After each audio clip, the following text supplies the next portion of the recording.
Good morning. I'm Eric Jacobson, founder of Manufacturer Insights. I'm also a business growth specialist with iConnection. iConnection is a website design, web marketing, and corporate video company. I'm here this morning with Ryan Stillwell and Chris Shallur. Ryan is a principal and risk advisor for Stillwell Risk Partners. Good morning, Ryan. Morning, Eric. And Chris is the founder and CEO of Cristo IT. He is also the co-writer of the best-selling book, Sitting Duck: Why Your Business is a Cyber Criminal's Ideal Target. Good morning, Chris. Great to be here. Thank you. So today's topic is cybersecurity for businesses. And we're going to approach this from two different angles. Ryan's going to first start by talking about risk management and that side of the business. And then Chris is going to talk about the IT side. And hopefully by the time we're done, you will not be a sitting duck for cyber criminals. You don't want to be an ideal target. It's the one time being number one is not a good thing. No. Absolutely not. Ryan, if you could start off, and feel free to talk a little bit more about your company, how long you've been in business, and then just jump right into kind of the risk management side of cybersecurity. Sure. Thank you, Eric. Like you said, my name is Ryan Stillwell. I am the principal here at Stillwell Risk Partners, and we are a risk management and commercial insurance firm. What we specialize in is what we're talking about here, cyber liability insurance, as well as full risk management programs for manufacturers. When we think about risk management and insurance, right? Risk management and insurance are two sides of the same coin, and I don't think there's anywhere that is more exemplified in that is in the world of cybersecurity, right? Because number one, you cannot get insurance unless you have a good cybersecurity practice in place, and your insurance will be more effective with better cybersecurity practices in place. And at the same time, there's no 100% effective cybersecurity solution, because we are in a world in which it is constantly evolving and people still make mistakes, right? While you might have the best cybersecurity practices in the world and the best processes for updating and evolving that over time, you still need the insurance to backstop that and finance the potential costs of when something gets through. Thank you, Ryan. Chris, tell us a little bit about Cristo IT. I know you're a company, we've known each other and for quite a while, and you have a long history. Tell us a little bit about your company.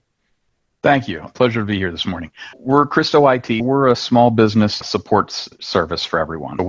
We're the warm voice on the other side of the phone, providing help desk support for when you're having a bad day and you're banging on your keyboard. Cybersecurity, of course, is what we're going to be talking about today. Cloud services and voice over IP. A lot of our clients here in the Philadelphia area are people who bill for their time. They're lawyers, accountants, financial advisors who have the keys to the kingdom and have a lot of really important data out there. And obviously, cybersecurity is at the foremost of their minds, because they really need to protect their clients' valuable information. So you said small business, but Cristo IT is how many employees?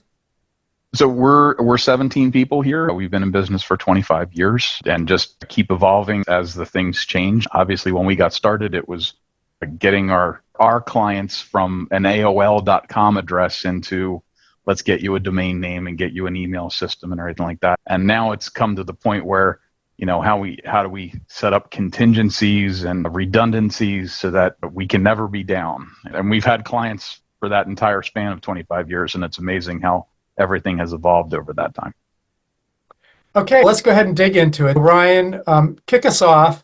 You're going to talk about what, from a cybersecurity standpoint, what do insurance companies look for? What do they require? And then that'll lead then into Chris talking about how he makes sure businesses are able to satisfy the requirements. When we look at what the insurance companies are really looking for when evaluating risk in terms of a cyber insurance policy, there's the basic stuff, and then we get into the more complicated matters, right? Baseline for any size company, whether you're small or large, is there's a few things they always look for, right? It's multi-factor authentication on pretty much any type of critical system, endpoint detection and response, and Chris can tell you more about what that is than I can. Good backup systems and encryption on your devices, right? That's the basic bare necessities for small businesses to get qualified for cyber insurance. But when you get to multi-million-dollar companies that have maybe more data to protect, or maybe have more critical systems that need to be hardened against cyber attacks, right? And then your typical example here is a manufacturer, right? Because manufacturers are technology companies today too, right? What they look for is much more involved processes and front-end security, right?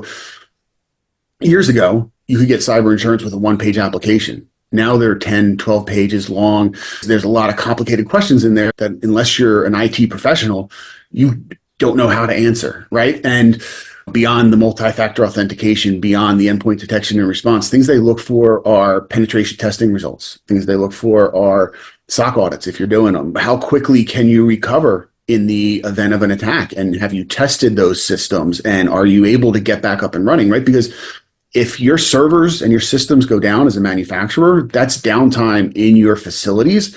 And that downtime is money, it's business interruption, right? And being able to recover in a matter of hours or less, as opposed to days or weeks, makes a big difference in the amount that insurance companies will pay out in the event of a claim, right? And it's important to recognize that these applications are long and they're involved, but there's also a presentation about how we present your company to the insurance carriers, right? It's underwriters are people, right? It's not just the algorithm that you have to check yes to all these questions. You have to have those processes in place, but also how are you training your people, right? Because you can have the best systems in place, but if somebody is clicking on emails and opening emails and clicking on links that they shouldn't, if you don't have a regular environment to test your people with fake phishing emails and things like that, not only that, but what's your mentality and what's your process behind continuing to evaluate and evolve your protections?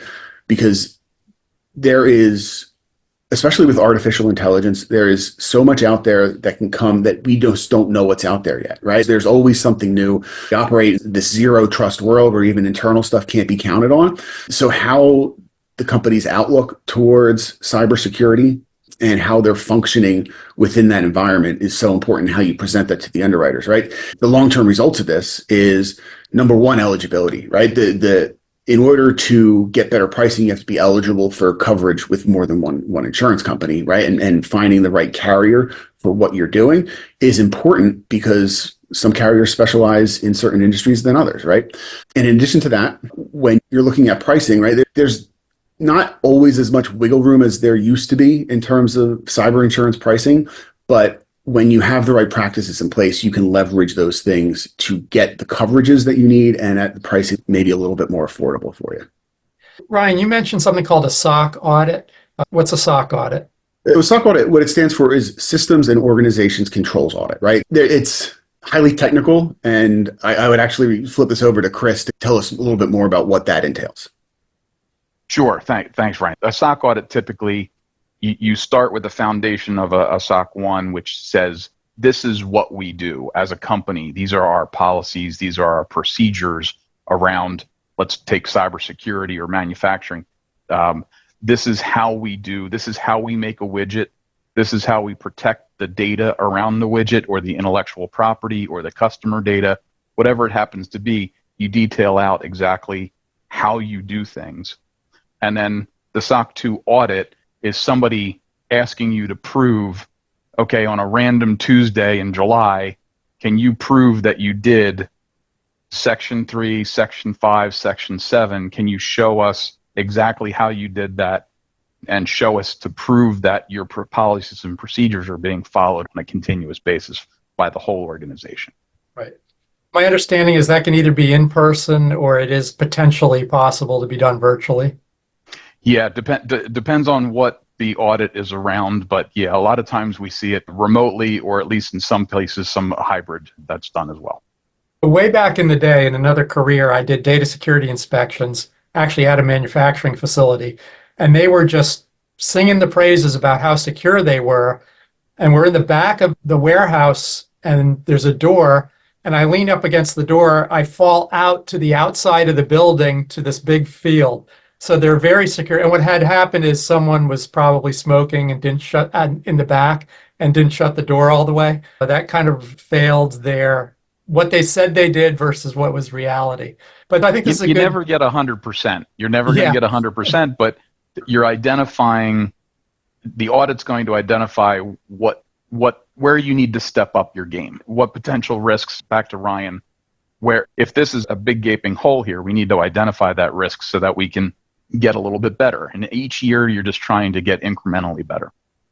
So Chris, I'm going to say this is probably a good segue over to you and talking about how, as an IT company, you prepare businesses to satisfy just not even in the insurance side, but as manufacturers are moving to manufacturing 4.0 and more machinery, there's more data being captured that needs to be secure. For manufacturers, it's just a growing issue. And I hear about it when I go to manufacturing conferences. It's a hot topic. Why don't you lead us off to that?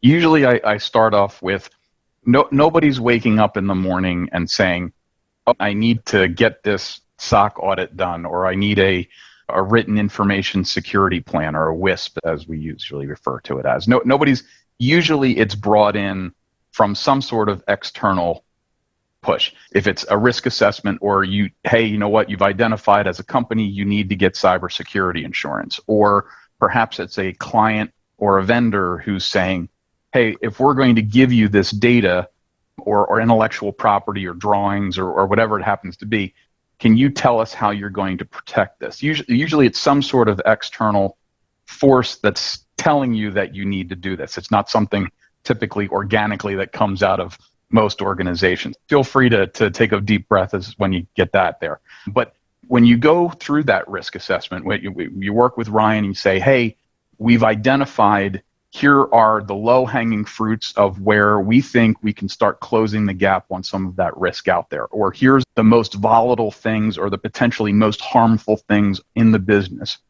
You start identifying around, here's how we do things. Back to the policies and the procedures. Developing that written information security plan is probably the best first step for everybody. We highly recommend getting that, here's how we do things, geared towards that risk, to make sure that you say, okay, because you need the why. You need to start with that why of, why are we doing this? If we don't do it, this potentially bad thing could happen. Nobody likes to play the what if game and go down that road. And Ryan, I admire you for that, because it's a thankless job to go down that what if game. But once you've identified that and everybody knows what the rules of the road are now, you can now start talking to an IT person like Christo IT, and you can start saying, okay, here's how we need to do things. We may not be all the way there yet, but we've identified this is where we are, and you can start lining up stack, and we call stack around different things. Ryan mentioned EDR, XDR. This is the endpoint detection and response. You have a firewall that protects you from the bad guys out in the world. You have security incident and event management, which is looking at all of the logs and looking for patterns of behavior. There's things that you put in a cybersecurity stack that then go to these risks to better mitigate those risks. So starting off with that risk management, starting off with an insurance carrier that says, because they have the numbers, they haven't solved the problem, but they've shown over time, this is how we mitigate these risks. But they're giving you the answers to the test. So if you look at all of these insurance carriers, we did this a couple years ago. I think we laid out about 19, 20 different insurance carriers and looked for the common denominators of what they're all asking for. Multi-factor authentication, employee training. You mentioned employee training. That's absolutely critical, because 40% of the problems are coming from the person sitting in the chair. They're not coming from cyber attackers coming in through your firewall. It's somebody in your chair trying to do their job, and they think they got a UPS package, and oops, there we go. Chris, how do you feel about Phillies 1234 and Eagles 1234 as passwords? Are they pretty secure? No, I'm kidding. Don't answer that. Yes. When I worked at a place and there were a bunch of people that use those apps. So no, one of the things that I think we want to keep in context here for the audience listening today, while we're mentioning insurance a lot, Ryan has an insurance company, and it's not just about making yourself lowering your insurance rates. It's about making sure that you're secure, because what happens if you have a breach and data is compromised? If you lose production time, what could that do to your client base? Okay. If you had a client for a long time, something happens and you're down, or somehow you compromise their data, then that loss of revenue, it's bigger than just qualifying for a lower insurance rate. But just to put this into context. You really went down that what if rabbit hole there. Yeah, you can really paint a dark day, and that's where you should start. I had heard a quote once, don't ask me what keeps me up at night, tell me what should, and this is what should keep you up at night. There's a statistic out there that 60% of small businesses who are subject to a cyber attack are out of business 6 months later, right? That's number one, is staying in business. Chris did a webinar not too long ago, and one of the things that he said on there was, just because you don't worry about your information being stolen doesn't mean your customers' information isn't any less valuable to them, right? If we all live and die on our reputation, right? And what our clients and customers think of us.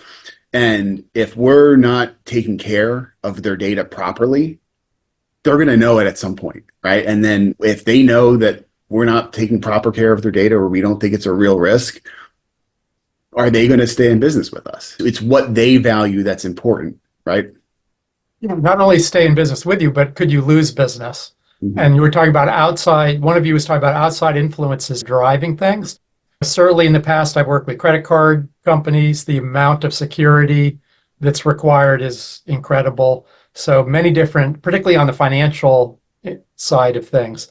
But in manufacturing, you may be manufacturing proprietary pieces, maybe it's for medical devices, or just something that's had some intellectual value. And it's, again, sometimes we don't really think of that. We here locally in the Philadelphia region, we just had the United Healthcare breach that resulted in 77 days of downtime and people not getting paid. So just cash stopped flowing. It went to zero for 77 days. What's that impact? What's that impact to your clients? What's that impact to your business? How do you still keep the engine running when literally the insurance carriers aren't able to pay you and you're a medical system? So that's one particular industry, but that's local. People felt that all up and down the supply chain on that, from individual patients all the way up to the big guys, the Jeffersons and the Aetnas and all that other fun stuff. And what Chris brings up there is a very important topic, right? The risks that are outside of our control, right? If you're manufacturing and you're building a product that goes into somebody else's product, right? And you go down, how does that affect your client? Are they going to continue to trust you to do business with you? And vice versa, the things that are outside of your control, if you have an upline manufacturer that provides part of what you're manufacturing, right, and they get hit with a cyber attack and you can't get that product, how are you protecting yourself from them? And there's a thing called contingent business interruption coverage, right? So if you don't get that and it's because one of your upline producers, there's a way to protect yourself against that, even though you might not be able to enforce good cybersecurity practices on your partners.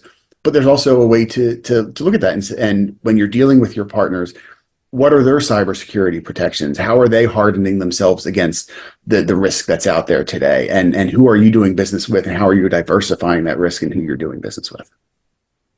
Yeah, and since I work for a website agency, I'd be remiss if I didn't talk about, websites. We had a manufacturer was getting ready to go to a trade show in 1 week from when this happened, and their website got hacked.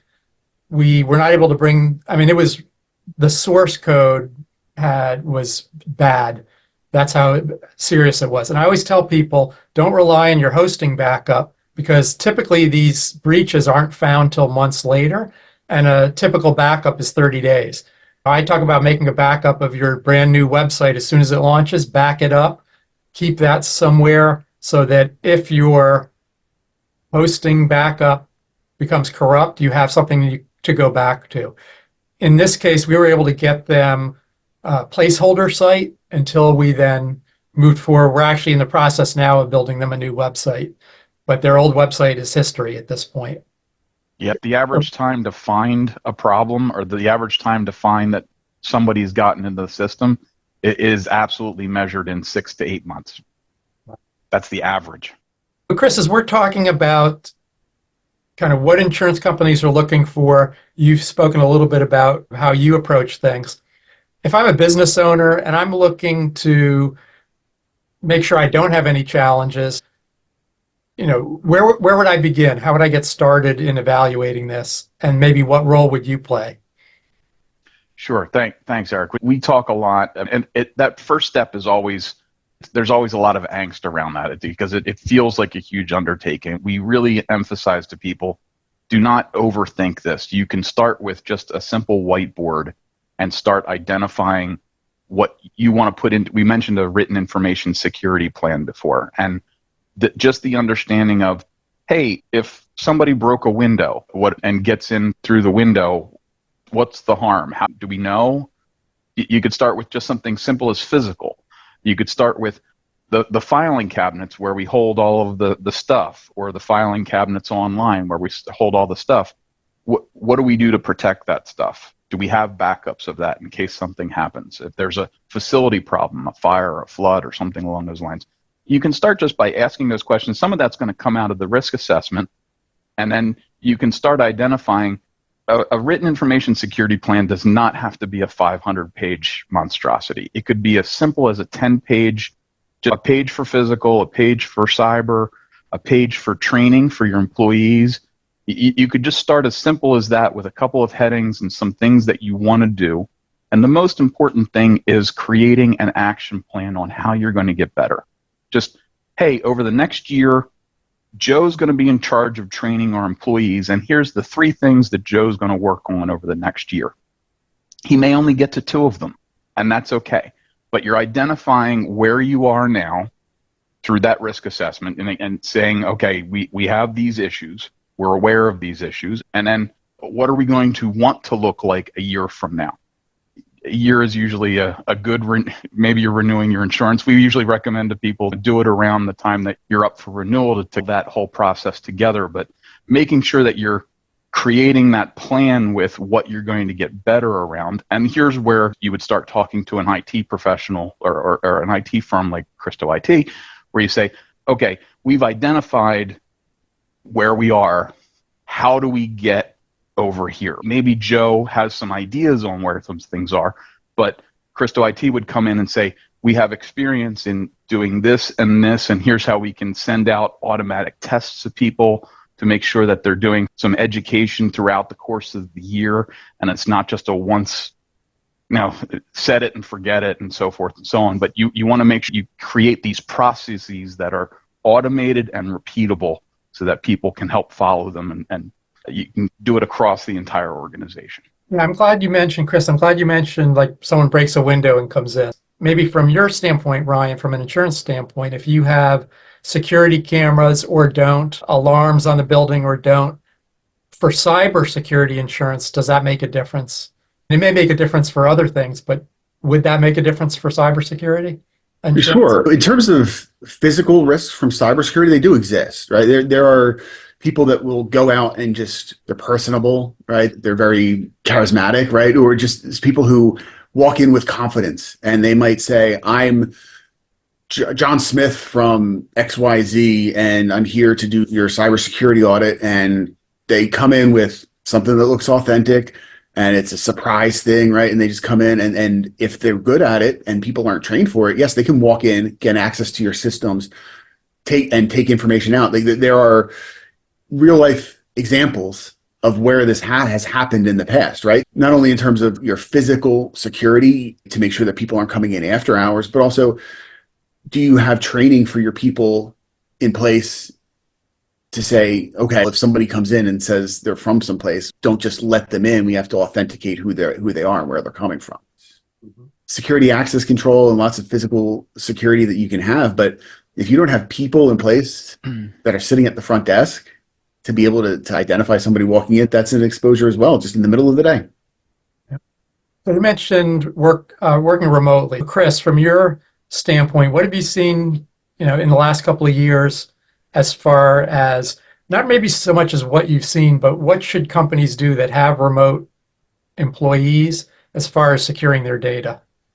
Absolutely. It really has changed dramatically. Before the pandemic, we were probably, we take care of a couple thousand people, and we were probably about 20-25% were sales or field service or out and about doing things. And if you go back to medieval days, you had this castle and everybody was in the castle protected by a moat and so forth and so on. And then it's literally inverted. We're now probably about 70-80% are at least hybrid or out and around in the countryside, but not everybody's in the castle anymore. So there's no right answer to this. I don't want to be wishy-washy, but I'm going to sound like a broken record. But as long as you are being very clear, so if I'm going to hand you a corporate asset, if I'm going to hand you a company laptop, here's what the business use policy is for this company. This is how you use it. This is what you're allowed to do. This is what you're not allowed to do. And having that acknowledgement, you need to understand all of this. And then when you return this to us, for whatever reason, this is what we're expecting back in return. All of that needs to be absolutely laid out when you're handing these assets to somebody.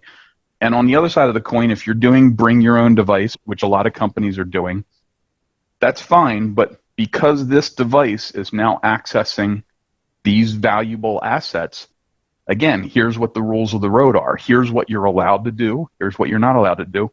And here's what we need to do to your machine to make sure you're protected when you're accessing our stuff. Mm-hmm. See, as long as you're being very clear from the get-go, we find that either methodology can work, working from home, working wherever, but just making sure that you're being very clear with people as around what they're supposed to do. Back to what Ryan mentioned earlier, that the trainings and everything like that, making sure that they're aware of what their responsibilities are to be on the lookout for something that doesn't smell right or look right.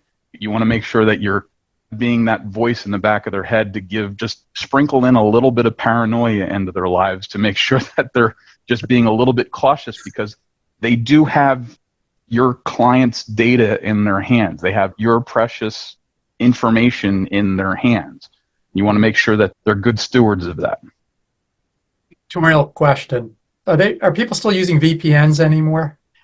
Absolutely. Something we highly recommend. But particularly with everybody out in the countryside and everybody going from wherever, it's not a one size fits all, but VPN is absolutely, if you're in a Starbucks, it's usually the good example for everybody. Before you do anything of importance, if you're just reading the news for the day or something like that, that's fine. But if you're doing anything for the company, even as simple as just reading email or something like that, you want to make sure that you're locking that machine down so that a VPN, I'll bore everybody with a little bit of a detail as to what that is. It's a virtual private network. It's taking your machine and forming a one tunnel to wherever you need to be, and nobody can get into that tunnel. All the ones and zeros are going just from this machine into the network, and you can't get to it from whether you're on the Wi-Fi or whatever. It's forming a complete encryption loop so that you're not able to get hacked from the side. Some of the products have VPN cooked into them. So they've actually, they've done the same method. VPN's a generic. It doesn't matter what you're doing. You could be doing Adobe or email or working on your AS400 inventory system or whatever it happens to be. The VPN establishes that connection for whatever you're doing. A lot of times what's happening now, especially with the SaaS or software as a service or cloud-based systems, the thing that's on your machine to connect to it, sometimes it's a browser, sometimes it's a client like Outlook is usually a good one that people use. The encryption in Outlook is in the client itself, so that as you're sending and receiving emails into Office 365 as an example, that VPN is established within the product itself. Sometimes it's a generic VPN, or sometimes it's built, the encryption is really what the critical piece of that VPN is. Sometimes the encryption is built into the software. You mentioned, I think earlier, what keeps you up at night, or what should be keeping me up at night.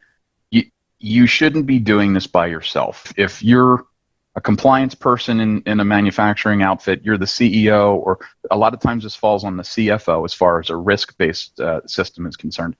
You shouldn't be doing this on your own. I highly recommend get a risk assessment person involved. Call Ryan. Get your insurance person involved. Have a conversation with them. Talk to your IT person, or give us a call. Happy to take the phone call as well. Talk to an IT person about that, but absolutely get some expertise and have conversations with them about things that they've seen. You don't have to. The hardest thing is to start this thing from scratch on your own. You can absolutely lean on some expert resources on this to help get you started. The ongoing iterations of this make it a lot easier. That after you get through year one on doing whatever it is that you're doing and you're just going into a maintenance mode, yes, you're continuing to get better, and there's some hurdles that you have to go through on that. But once you get that first thing done, it really makes things a lot easier.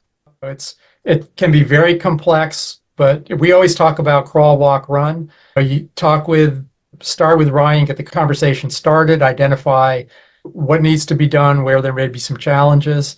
Then you need to engage with someone like Chris to make sure to get you where you need to be, and to help as well in identifying potential things that should keep you up at night, as we say. Ryan and Chris, thank you so much for being here this morning.